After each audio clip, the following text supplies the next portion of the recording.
Hey everyone, today we're going to pray for direction and ask what it really means when God gets your attention. Picture this: the sky outside is still gray, the room is quiet, but your heart isn't. Something stirred you awake before your alarm. Something heavier than just sleepiness weighs in your chest. It's not just another morning. It's a summons. God is calling, and not politely. He's disrupting your comfort, your schedule, your autopilot. You feel it, don't you? That this morning isn't like the others. That you've been going through motions. That something deep inside you knows it can't stay this way. So before we begin, take a second to like and subscribe, but only if something inside you wants more of God. Comment where you're from and how long it's been since your last real prayer. Ready? Breathe deep. Clear the noise. Christ is near. Let's begin. You were made for eternity, but your days are passing like smoke through fingers. You've been chasing routine instead of resurrection. You wake, scroll, work, distract, repeat, and yet the ache lingers. Why? Because your soul was made for more than calendars and caffeine. Your soul was made to burn with divine fire, not flicker in survival mode. So God allows disruption, not because He's cruel, but because He's a father. And a father who loves deeply will not let his child drift endlessly. When He gets your attention, it's because He sees you drifting toward ruin. You may not know it yet, but He does.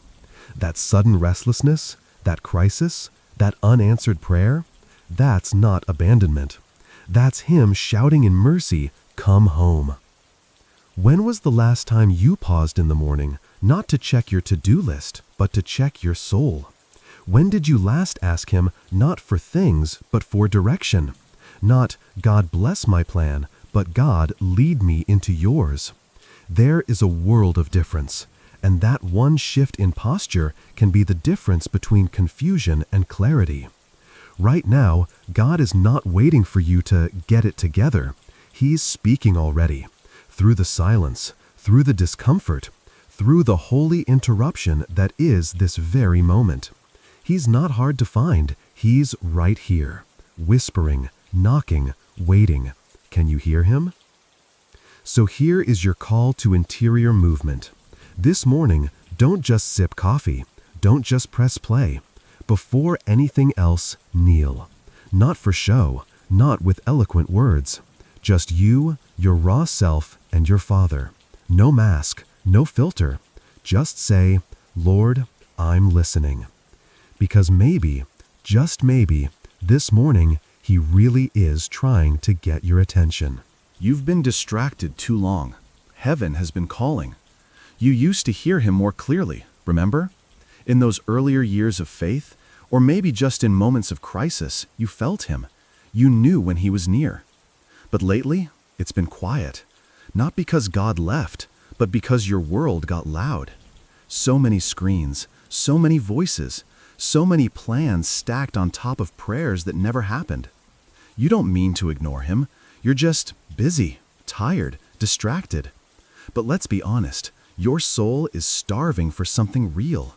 And deep down, you know, you've been numbing the ache with noise. There is a spiritual danger in always being on. You scroll through news, listen to updates, absorb opinions, but have you opened the ears of your soul? When's the last time you fasted from noise to feast on silence? Not silence as emptiness, but silence as space for God to speak. Your heart is like a garden, and all this noise is choking the roots. You wonder why your prayers feel dry? It's not because you don't love God. It's because your soul has no room to breathe. Here is an unshakable Christian truth. God is always speaking, but He does not compete. He does not shout over your Spotify, your group chats, your endless internal to-do list. He whispers, not to hide, but to draw you closer. He waits until you're quiet enough to want Him more than your distractions. What has been your comfort lately? Be honest. The series you binge, the goals you chase, the comfort food, the dopamine hits? Have they drawn you to Christ or dulled you to Him? This is not judgment. This is your wake-up call. Not everything that feels good is from God, and not everything that feels hard is to be avoided. The Spirit convicts because He wants to set you free. Today's practical reflection: take an inventory of your inner world. When was the last time you sat for 10 minutes, no music, no phone, no multitasking, and just listened? Not to your own thoughts, but to the space beneath them. What would happen if you gave God that space? Right now, God isn't asking you to fix yourself. He's asking you to open the door. Let Him flood your mind with His peace. Let Him convict you where you've been drifting. Let Him comfort you where you've been aching. But for that to happen, you must quiet the world. Your movement today turns something off. And not just once. Start your fast from noise. Create sacred space. Shut the door. Breathe. Whisper, "Speak, Lord, your servant is listening." He won't be silent forever, but He does wait to be wanted. You say you pray, but are you truly speaking to Him? There's something heartbreaking about going through the motions with God. You fold your hands, you say the words, but it feels like throwing pennies into a well. No echo, no movement, no answer. Maybe you felt that recently. You pray, but it's hollow, routine, maybe even forced. You love God, but the fire is flickering. The connection feels severed. And the enemy loves this, because if he can't make you fall, he'll try to make you numb. But here is the truth. Prayer is not about how you feel. It's about who you're speaking to. God is not a vending machine. He's not impressed with polished language or poetic requests. He desires truth in the inmost being, honesty, vulnerability, raw surrender. If your prayer feels dry, ask yourself, am I giving God my heart or just my habits? Do you rush through your prayers like checking a box? Do you mutter familiar phrases without meaning them? Do you start prayers already distracted, thinking about what's next? If so, pause, because God doesn't want your performance. He wants you, the real you, the restless, tired, doubting, ashamed, hopeful, messy you. That's who He died for. So what if today you stop trying to get prayer right and just talk to Him as a child talks to their father? What if you stop pretending, stop apologizing for being weak, and just say, "Lord, I don't even know what to say, but I'm here." That's a prayer, and sometimes that's the most powerful kind. Here's a challenge. Stop measuring your prayers by how they feel and start measuring them by how real they are. The goal isn't emotional highs, it's holy honesty. Don't be afraid to bring your silence, your weariness, your boredom, even your anger. He already knows. He doesn't need your polish. He wants your presence. And here is your call to interior movement today. Set aside 10 minutes. No plan, no script. Just sit in front of God and whisper, "Help me to be real with you." Let the silence break something open. Let the quiet tears come if they need to. You're not failing at prayer. You're learning to be still in His presence. You were never meant to carry the weight of performance. You were meant to abide. So return to the simplicity of being with Him. Not doing, not fixing, just being. In His presence is the beginning of every answer. Underneath your stress and plans is a soul craving eternity. You wake up with plans, lists to finish, bills to pay, people to please. You chase deadlines and daydream about outcomes. You strategize, optimize, schedule. And still, beneath it all, you feel this strange emptiness. Even on your best days, the joy fades fast. Even when things go well, it doesn't last. You wonder, is this all there is? That quiet ache, the hollowness? It's not failure, it's a signpost, a whisper from your soul. I was made for more. Here's the unshakable truth. Your soul was made for eternity. That means no matter how much you achieve, accumulate, or fix, you'll never be satisfied by earthly things. You can feed the body, the mind, the image, but only God can feed the soul. That's why you're tired. That's why you keep refreshing your goals but still feel flat. You're trying to satisfy a spiritual hunger with temporal distractions. What if your stress isn't just about circumstance, but about misdirection? You think you're anxious because things aren't working out, but deeper down, it's because you've drifted from the one who holds all things together. You've tried to build a life without anchoring it in the life himself. And no matter how well it's decorated, a house built on sand cannot stand. So here's your practical reflection. Ask yourself, what have you been chasing more than Christ? Success, comfort, approval, escape? Where do your thoughts run when no one's watching? Those answers point to your true longing. And none of them, no matter how noble, can replace him. You don't need a better schedule. You need a better center. You don't need more clarity. You need communion. God is not asking you to abandon your responsibilities. He's asking you to reorder them around him. Let him be the reason, the source, the aim. Everything else will fade, but he remains. Today, here is your movement. Surrender the outcome. Whatever you're striving for, give it back to him. Literally say it out loud. Jesus, you can have it. Reorder my heart. Because if he's not at the center, even success will feel hollow. But if he is, even struggle becomes sacred. This is what God is trying to show you this morning, that your deep hunger isn't for answers, it's for him. Not for a path, but for the presence that walks it with you. Not just for direction, but for divine intimacy. And once you taste it again, you won't want to go back. God doesn't shout over chaos. He whispers into surrender. You keep waiting for some dramatic sign, a burning bush, a clear voice, a miraculous door flung open. But God often doesn't move that way, not because he's far, but because he's gentle. He doesn't barge in, he waits. He doesn't overwhelm, he invites.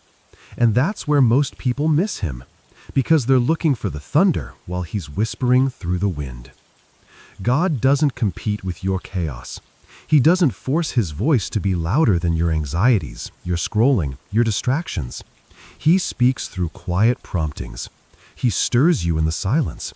He draws near when you're still. And you miss it, not because he isn't speaking, but because your heart is too loud to hear him. So many of your unanswered questions might already be answered, if only you slowed down long enough to listen. How often have you begged for direction while ignoring the still, small voice that says, "Come away with me"? You want clarity. He wants closeness. You want answers. He wants surrender.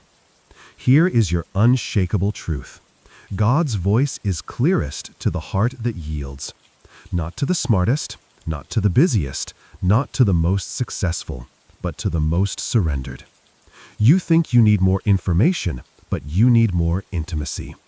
Obedience precedes revelation. When your heart bows, your ears open. Today's reflection: how often do you mistake silence for absence? How many times have you said, "God isn't speaking," when the truth is, you're not listening? It's not your job to force a word from heaven. It's your job to prepare your heart to receive it. His voice is a gift, but it's also a responsibility. What if he's been speaking this whole time and your soul just hasn't been quiet enough to catch it? So here's your interior movement. Instead of asking, "God, what should I do?" ask, "God, what are you saying right now?" Then wait. Linger. Don't rush to fill the silence. Let the pause stretch. Let the discomfort grow. That's where the breakthrough often begins. Surrender is not passive. It's radical trust. It says, "Lord, you don't owe me an explanation. I just want you." When that becomes your posture, his voice will come. Not always loud, but always true.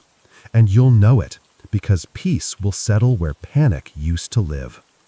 This is the voice that guides, heals, restores, not of pressure, but of presence, not of control, but of communion.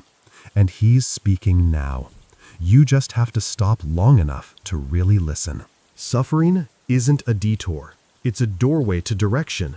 You've asked, "Why is this happening?" more times than you can count. You've whispered it into your pillow, cried it in your car, repeated it in the silence. And the silence itself has sometimes felt like a second wound. But this is the truth most people avoid. The cross is not just something Christ carried, it's something he asks you to carry too. Not to crush you, but to lead you. Pain, when surrendered to God, becomes holy direction. That ache in your heart, that setback, that unanswered prayer, it may feel like punishment, but what if it's actually permission? Permission to stop pretending. Permission to come closer. Permission to break open and let grace in. Jesus never said, "Follow me and life will be easy." He said, "Take up your cross." That wasn't metaphor, it was prophecy. If you want resurrection, you have to go through the tomb. If you want direction, you have to stop running from the very place where he wants to meet you, your pain. So many people are looking for the path of least resistance, but the saints found God most clearly in their suffering. Not because suffering is good, but because God makes himself closest to the brokenhearted. Your wounds can become windows. Your tears can become prayers. Your trials can become teaching. But only if you stop resenting the cross and start carrying it with him. Today's reflection: what have you been trying to escape that might actually be the very place God is waiting? What situation have you labeled as wrong when, in heaven's eyes, it's the very pressure needed to press your heart into his? Here is the unshakable truth. The cross is not the end. It's the beginning of glory. It is through death that we find life, through surrender that we find direction. If your path feels dark right now, don't panic. Stay close. Let him walk with you. The darkness will pass, but the strength you gain in it will remain. So here's your interior movement today. Stop asking, "Why me?" and start asking, "What now, Lord?" Let your pain become prayer. Let your suffering become surrender. Let your cross become your compass. He has not abandoned you. He is not indifferent to your struggle. He walked this road first, bloody, bruised, beaten, so you would never have to walk it alone. That cross on your back, it has meaning. And the one leading you through it, he's already conquered the grave. Even now, heaven runs towards you with mercy in hand. You think you've fallen too far, maybe not in public, but inside. You carry shame like a secret weight. You hide the parts of yourself that still haven't healed. You nod and smile, but inside, you wonder if God's tired of your failure. You've promised him before, you've wept before, and yet here you are again, distant, dry, drifting. You think, surely God's moved on by now. But that's a lie. Grace is chasing you, even now. The gospel isn't about you climbing back up. It's about God coming down, again and again. Not because you deserve it, but because he is mercy. The Father didn't wait for the prodigal son to finish an apology. He ran, he embraced, he wept. That same embrace is offered to you this morning, not because you earned it, but because he loves you that much. Here's your unshakable truth. You cannot out-sin the mercy of God. Your failure does not intimidate him. Your past does not disqualify you. Your weakness is not a reason for him to withdraw. It's a reason for him to come closer. He's not waiting for your perfection. He's waiting for your permission to enter, to heal, to restore. So here's the reflection. What if you stopped disqualifying yourself from grace? What if you allowed yourself to be seen, really seen, by the one who already knows everything and still chooses you? Would that change how you approach him today? This is not about feelings. This is about fact. Christ died while you were still a sinner. Not once you got your act together. Not once you memorized the right verses or performed the right prayers. He gave everything, knowing you would still struggle. That is love. And that is the love that's being offered again, right now. Today's interior movement. Come back. Not in your mind, but with your heart. Kneel and say, Jesus, I've messed up. I'm tired, but I still want you. That's all he needs. That one flicker of desire, that one breath of honesty. He'll do the rest. His mercy isn't fragile. His grace isn't scarce. And his love isn't based on your performance. It's based on his promise. This morning is not a mistake. This word is not an accident. It's grace reaching into your silence, your sorrow, your mess, and saying, you still belong to me. Let it in. Let it change you. You haven't gone too far. You're not too broken. You're not too late. Heaven still runs to meet you. Interior stillness is not passive. It's where wars are won. Most people avoid silence, not because they hate quiet, but because when the world stops speaking, their own soul starts shouting. In silence, the masks fall. In silence, the real battle surfaces. The thoughts you've buried, the lies you've believed, the wounds you've avoided. That's why it's so hard to sit still with God, because stillness is not inactivity, it's confrontation, and the enemy knows it. You were made for communion. You were made for peace. But Satan does not want your mind calm. He wants it crowded. He knows that a soul at rest in God becomes dangerous. So he distracts you, accuses you, whispers half-truths until your heart is tangled. And you think it's just overthinking. But no, this is spiritual warfare. And silence, when offered to God, becomes your sword. Here is the unshakable truth. Stillness is strength. Not the world's kind of strength, loud, flashy, constant, but divine strength, rooted, anchored, unmoved. The saints weren't powerful because they had platforms. They were powerful because they were silent enough to hear God, to let him fight their battles, to let him speak identity where the world only shouted confusion. Today's reflection: when was the last time you practiced holy stillness? Not scrolling, not thinking about stillness, but actual stillness. No background noise, no multitasking, no spiritual performance. Just you, open before God. Can you handle that kind of honesty? This morning, you're being invited into the inner battlefield. Not to fight alone, but to finally stop fighting God. Stop filling the silence. Stop running from the wound. Sit with him in it. Say nothing. Just be. And watch what happens when heaven takes over. Your movement today: designate time, real time, for silence.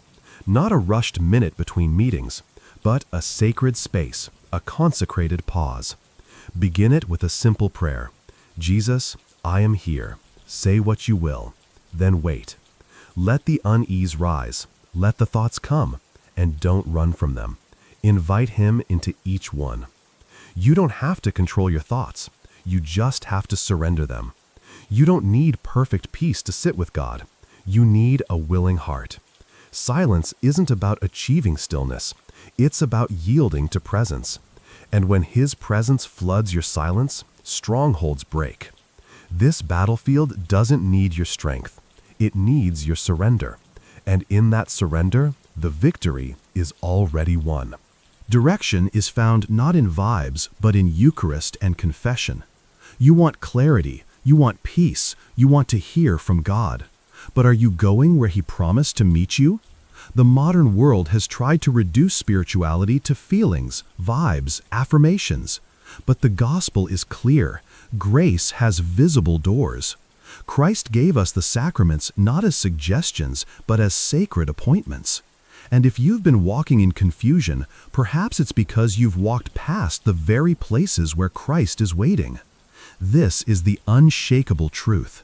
You will not grow without the sacraments. The Eucharist is not just a symbol, it is the living body of Christ. Confession is not just emotional relief, it is the power that breaks chains. Baptism is not just tradition, it's transformation. You say you want Jesus, but have you been meeting him in the places he designed to pour out his grace? The early church knew this. The saints lived by this. The martyrs died for this. And today, in a world drowning in self-help, these sacred channels remain the lifeblood of the soul. If you're dry, it might not be because God is distant. It might be because you're trying to draw water from a broken cistern when the fountain is right in front of you. Today's practical reflection: when was your last confession? When was the last time you received the Eucharist, not out of routine, but with trembling hunger? When did you last step into church, not to fulfill an obligation, but to meet the living God? These are not just rituals, they are encounters. The enemy would love for you to keep praying without power, to keep seeking direction while avoiding the very sacraments that restore spiritual clarity. He doesn't fear vague belief, he fears Holy Communion, because that is where chains are shattered, that is where the fog lifts, that is where the soul is re-anchored in truth. So your interior movement today is simple but seismic. Return. Return to confession. Return to the Mass. Return to the altar, not with casualness, but with reverence. Let your knees touch the ground and your soul lift heavenward. Say, Jesus, I've forgotten how sacred this is. Forgive me. Feed me. You don't need to manufacture your own healing. You need to step back into the fire of the sacraments. Let them do what only divine power can do. Let them reorder your heart, restore your sight, and renew your direction. You were not meant to navigate life alone. Christ gave you a church. He gave you visible signs of invisible grace.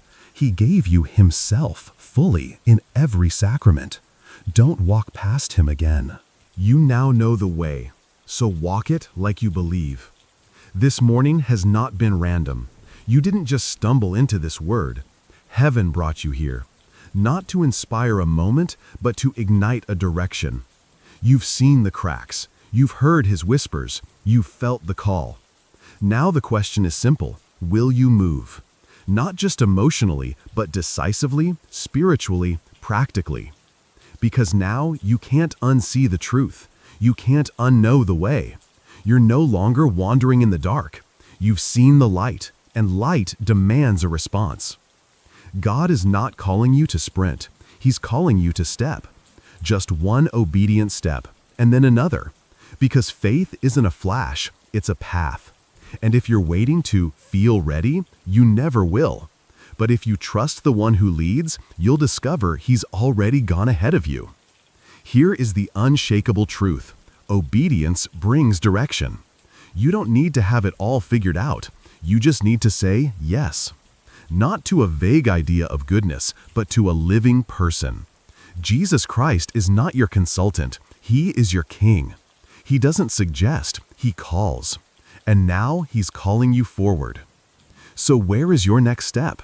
Maybe it's finally cutting off the thing that's been choking your spiritual life. Maybe it's getting back to confession. Maybe it's asking for help. Maybe it's kneeling beside your bed tonight with your whole heart open. Whatever it is, don't delay. Don't debate. The longer you hesitate, the colder your heart becomes. Grace flows in movement. Your reflection today is this: what would it look like if you truly believed God was speaking to you? Not someone else, not someday, you, today. Would your posture change? Would your schedule shift? Would you finally do the thing He's been prompting in your spirit for weeks? Here is your interior movement. Write down the next step. Literally. Grab a pen, speak it aloud, make it real. Then do it. No matter how small, heaven honors obedience. That one decision could begin a chain reaction of restoration in your life. Don't just pray about it, walk it. You are no longer who you were when you began this prayer. Something has been stirred, and it's not from you, it's from the Spirit. Guard it, water it, live from it. Go forward not as someone grasping for answers, but as someone sent. You are not alone. You are not abandoned.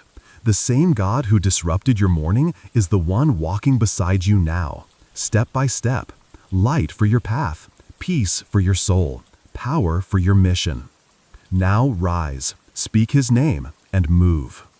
Take a breath. Let the silence settle now, not as absence, but as presence. You've heard much, and not just from a script or a voice. Something deeper stirred, something holy reached in. That was Him. That was grace. You came here looking for direction, but what you found was the director Himself. You're not lost anymore. You may not know every step ahead, but you've reconnected with the one who does, and that changes everything. When God gets your attention, it's never just for reflection, it's for redirection. You've been called, you've been awakened, not to run harder, but to walk closer. You don't need to force your life into clarity. You need to stay close to Christ, and clarity will follow. Remember what happened here. Remember the stillness, the heart strikes, the whisper you felt in the depths. That was real. He is real, and He's not going anywhere. So rise in peace, stand in truth, and walk in grace. Your direction is no longer based on guesses, but on the God who guides the humble. Be faithful in the small, be consistent in the quiet, and be fierce in surrender. Because the world needs you, but only after you've been with Him. Now go, and do not come back to the old life. You are not alone anymore. God bless you.